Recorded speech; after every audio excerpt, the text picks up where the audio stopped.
Welcome to the webinar, everyone. Securing Content Beyond Box with Vera. I'm Veliz. I'm on the product marketing team at Vera, and I'm here with Shirk, who's our Senior Director of Product Marketing. Morning, everybody. How are you doing? So a couple quick logistics before we begin. There's a chat box on your Ready Talk panel. Any questions that you have for us, just send them right through there. We really want to hear from you, and we'll also be recording the webinar, and we'll send everyone a link in about a week's time.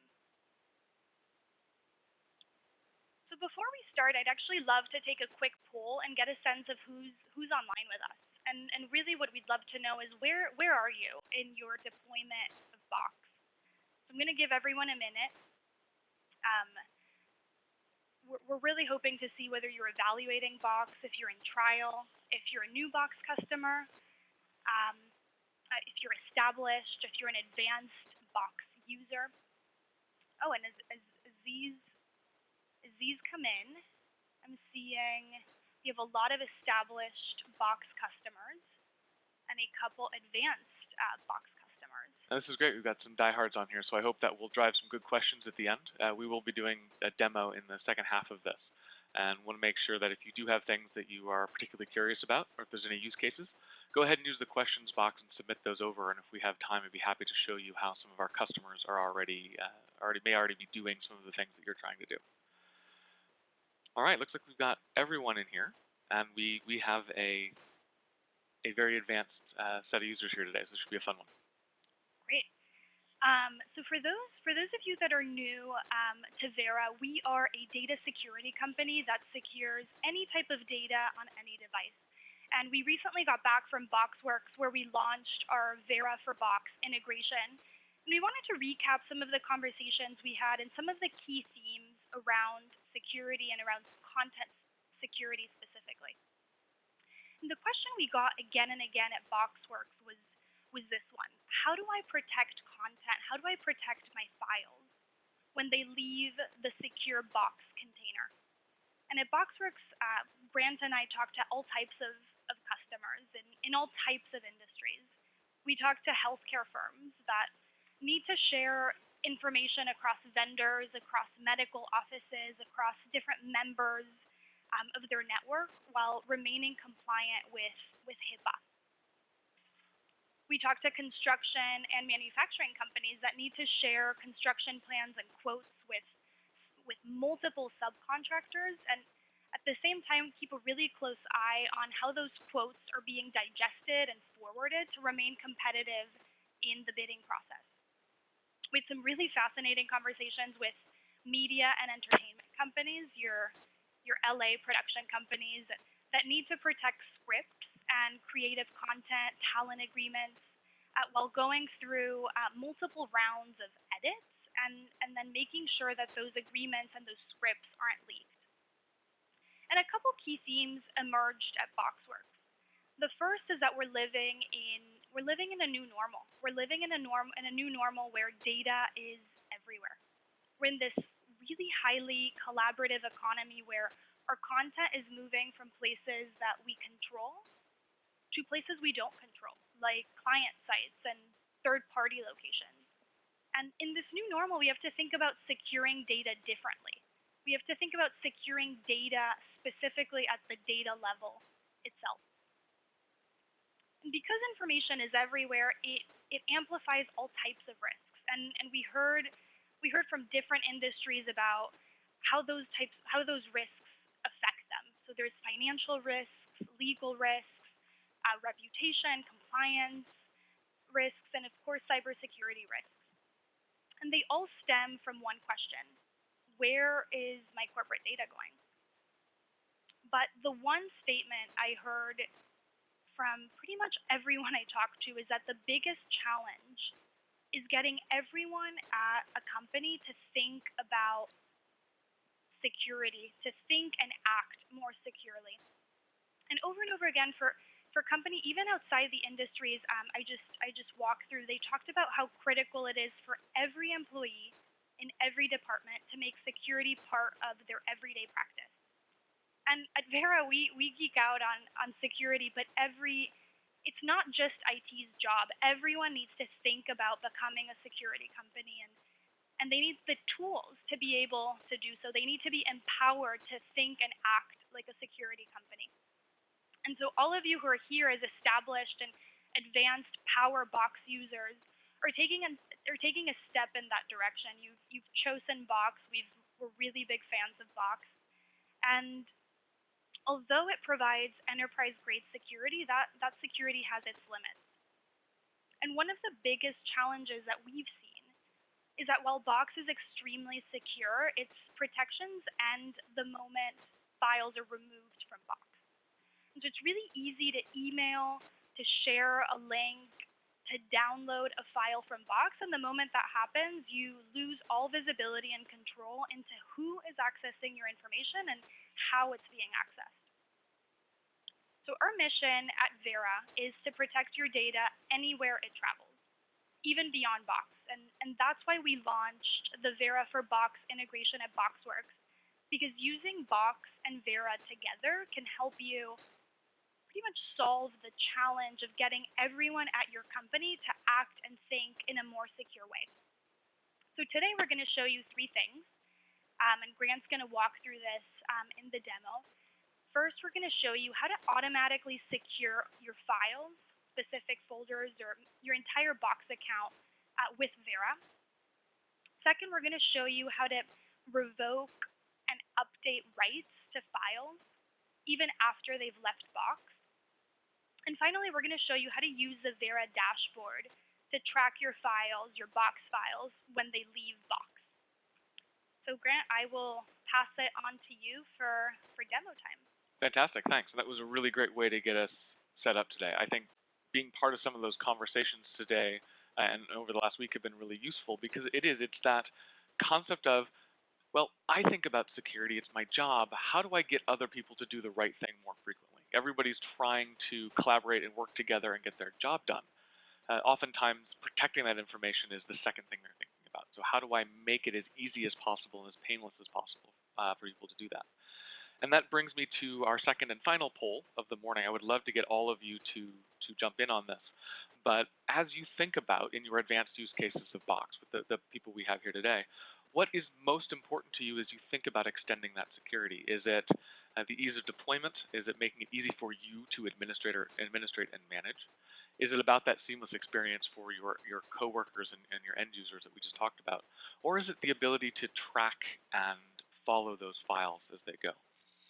Let's see what people have to say here. And okay, great. So I'm not all that surprised looking at this. Most people have responded by now, but there's a big lean, a big bent in this around that seamless experience for the end user. And that is one, I think that is a little bit driven by the population of people we have on the call today. Companies who are adopting Box are thinking very carefully about what tools they provide. It's a very user-centric IT-driven culture and a user-centric IT-driven ecosystem around Box. But it also is important to make sure that all of the tools and the integrations you build into that system are equally seamless. And that's one of the big investments that we've made here at Vera, is to try to make that process of applying security and tracking files and managing access and control as seamless as Box has made collaboration. So I'm going to close this and move forward, and what I really want to show all of you is the product in motion. And as Veliz said, we are going to do those three things. We're going to show how we can automatically protect information in Box and inherit those permissions from the folder. We are going to show how we can then control and manage access very tightly, even when those files leave the secure container. And then finally, our ability to track and monitor and manage all the activity around those files. So I'm going to flip us from our slides here, and we're going to move over to a desktop. Give a second for that to flip over. All right, fantastic. So let's start with something that we're all familiar with. This is a Box folder. I've got 3 files in it, and this is my secure HR documents directory in Box, the top level folder, and I have about 7 collaborators in it. I'm the owner of the folder. I've got Craig, who's my co-owner, and then we've got a couple other permissions. We've got Martin and Riley and Missy, and then you'll notice that Paul is a viewer. So we have people with different permissions inside the folder. By protecting files with Vera, we have the ability to actually inherit those permissions, pass them on to the files, and even when they leave the secure container, those permissions are going to persist with the file. I want to show you how this works. The great thing is that this works for any file, any folder I am basically tagging with or securing with Vera. Whether I upload a file from my mobile device, I'm taking photos at a work site, I am capturing notes in a patient's consultation on a tablet and uploading that through the Box mobile app. If I'm doing it through Sync or if I'm doing it through the web, we're automatically going to see that file, protect it, and then register it so we can track it later. And so what I have here is actually a press release I've been working on with my team relevant to this interaction. And I'm going to just take that and I'm going to add that up into Box. What's happening in the background is Vera's going to say, hey, I saw a new file. I'm going to go and protect that. You'll actually see as this window refreshes, it's going to flip over. And what we've functionally done is we've encrypted that file. We have put very strong 256-bit encryption around it. We've wrapped it in a secure HTML shell that allows that file to travel and stay secure as we go, and allows us to also track and affect how it behaves over time. But the great thing is you still have access to chat. You still have access to comments and metadata and everything else that comes along with using Box for collaboration. All right, so far so good. So we've got automatic protection of files moving into Box folders. The great thing is that these protections persist across all the different touch points of Box. So I'm now looking at that exact same folder, my secure HR documents, in Box Sync. And you can see here we have a Vera secured file. I've synced down a secure file. And one of the things we heard frequently from prospects and other Box users at BoxWorks was, well, this is great, but what happens when it leaves? How can I continue my protections for that file? So let's do that. So what I'm actually going to do is I'm now going to take this secure document and I'm going to move it out of Sync. I'm going to move it back over here to my desktop. So we copied it in via the web. That's why I have two versions here. But I have this secure file on my desktop. When I go to open this up, we're really working to create the seamless possible experience for our end users. And you can see here, I have a Word document. It represents as a Word document. It opens natively in Word. And as the owner of this document, the creator of this document, I have full rights to what I'm going to do with it. I can edit, I can change, I can save copy, but it's in a secure environment. Everything I do with it will stay secure.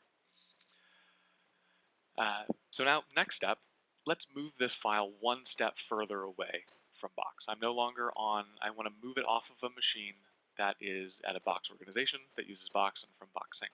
So I'm going to pull up my webmail client. Swing back over in here, and I've got a new message ready to go. And I'm going to send this message off to two people. I'm going to send this to Andre, and I'm going to send this over to Missy. Now, these two work at different organizations. Please review the release. And I will do what many people often do when they're trying to get work done quickly. I'm just going to attach that file. And I'm going to send this off. And we'll be polite, so we'll say thanks. Now, if you'll recall from the setup of the demo, Missy is a collaborator in that folder. She should have access to this file. However, Andre is not a collaborator in that folder, and he probably shouldn't have access to this. He's not part of the marketing team. He's not part of the press team. So let's actually swing over to his desktop in his environment and have a look at what happens when we send somebody a file that shouldn't have access to that document.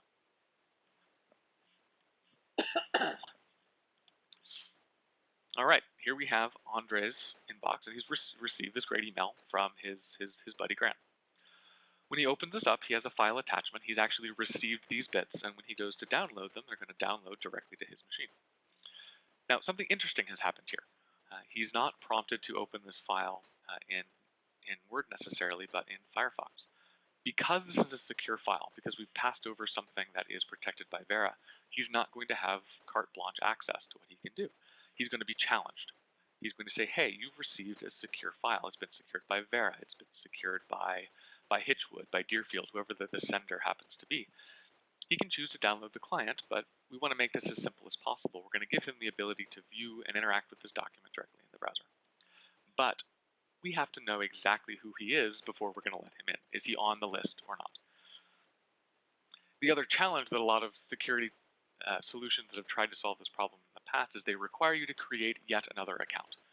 Another account for solution X, another account for solution Y, and it proliferates passwords, which we all know are not really the best way to secure information in any way.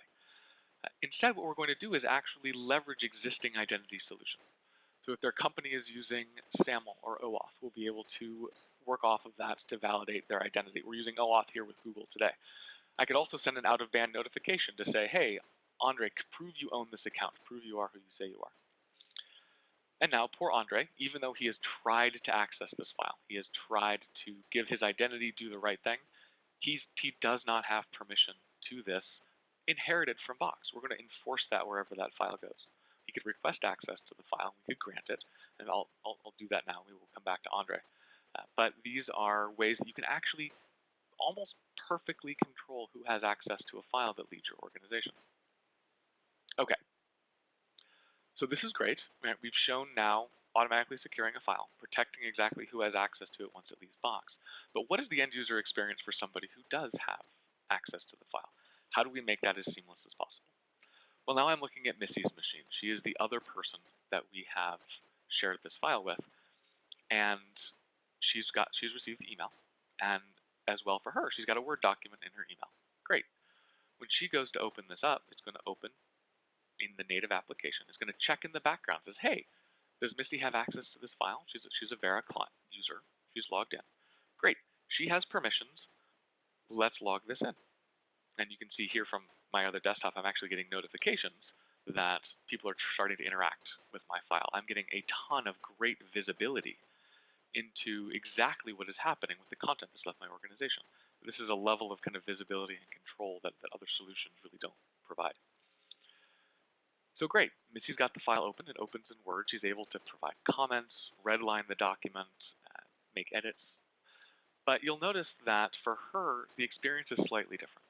While she's been able to open it and make edits, what the Vera policy bar here down at the bottom is telling her is, there are a few things you can't do with this document. I'm going to protect this information. For example, we are disabling printing natively within Word, natively within other applications on the desktop. And we can do this for any file type that Vera supports. I've also imposed a restriction on Missy per this policy that she can't copy and paste information out of a secure environment. So if she wanted to work on this quote from our CEO, Ajay, she could certainly take a copy of this information, and what I would usually do is I create some new lines. I would paste this information in and start working on a new iteration of that quote.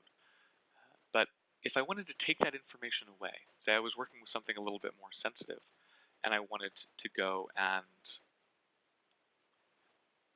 send that information to somebody who might not be able to see it. Let's say I wanted to send this over to Andre again.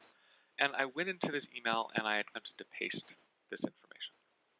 What I'm actually doing here, no matter how I try to paste this information, if I'm using the keyboard, if I'm using direct commands, I'm actually restricting access to the clipboard into documents and objects on the desktop that aren't secure. I'm protecting against people exfiltrating information from something I can see into something I can't see. And this is a great way to protect some of that most confidential information that you're moving around in your organization. All right, so those are kind of the last two things we wanted to show on this piece. There's one more thing I wanted to show you that I think is particularly compelling. Now, we talked a lot about visibility. We talked a lot about being able to actually see this information. You saw some of those pop-up notifications start coming in. But you also see that as the sender of this file, I'm starting to get notifications that people are trying to access it. I'm trying to see that Andre has requested access to the document. I can choose whether or not to grant that to him. I know if he's trying to access it. I can also see here that Missy has successfully accessed the file. That's fantastic. I know that my collaborators are doing what I asked them to do, which is really, really great. So as an individual, I get a ton of visibility into that document. But I can also see a lot more. If I were to switch over now into the Vera dashboard, which I can access from a secure file, from the Vera client, or just from a link, I can see a lot of information about what's happening in my organization. And I can drill into that file. I can actually say, okay, great, here's that Vera for Box press release that I sent around. I can see very clearly exactly who has been granted access to the file. I can see that all of those 7 collaborators, including Missy, who were in the box folder, have permissions and policy applied to them based on their rights in the box folder.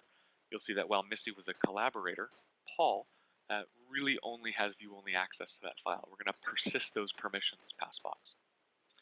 I can also see a full activity log of everything that has happened in my document. We keep a full audit trail of everything that's going on.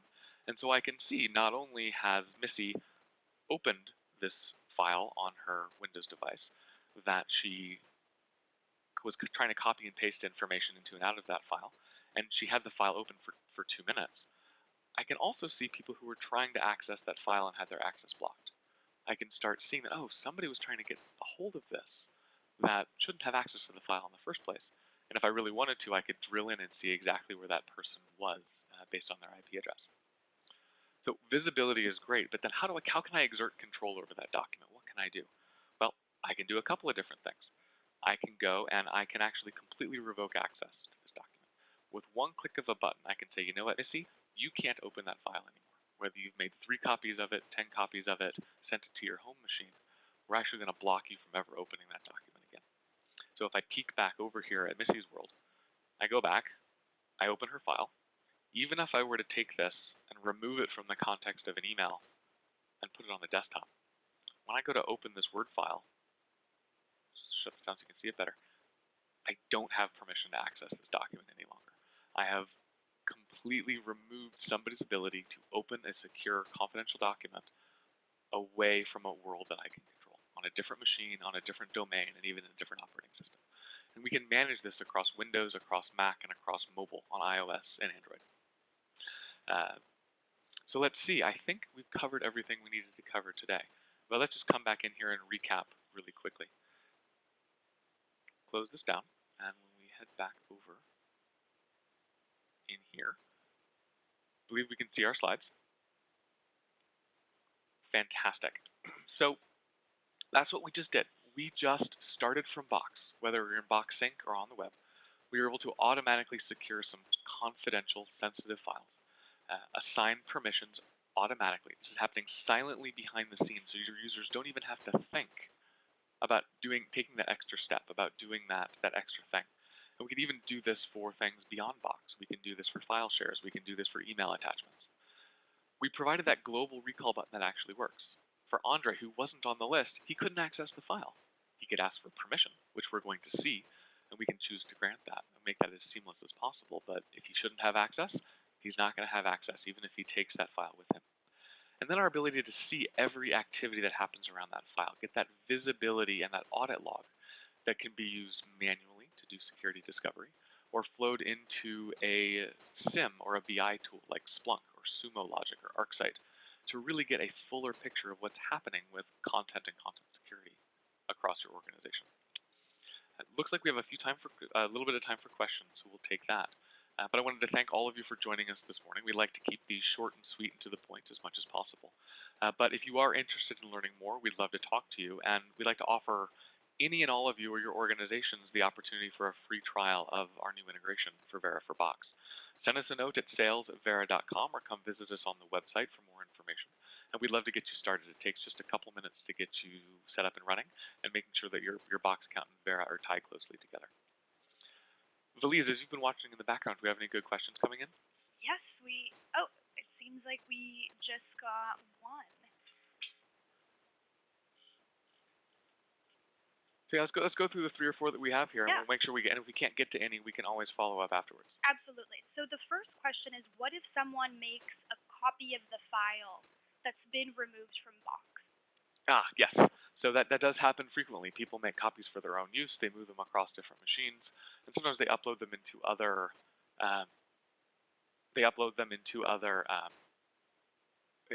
services like Dropbox or Ignite or even OneDrive for Business.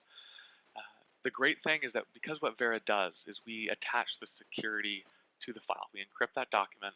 We wrap it in that protective shell. It's going to travel with the file wherever it goes, whenever it's copied. To the operating system, it looks like one atomic piece of information. So if they make a copy, if they rename the file, if they put it in a different directory, we're still going to be able to apply these permissions to that document whenever somebody tries to open it.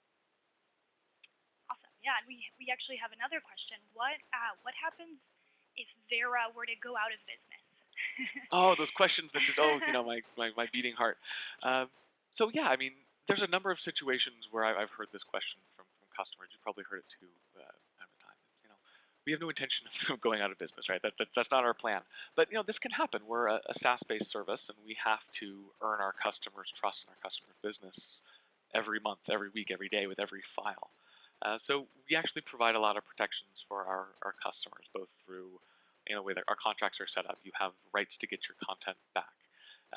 But one of the advantages that we have is that we don't store or process your data in any way. So you're never losing custody of the file when you're working with Vera. What we're managing for you is that policy and the access.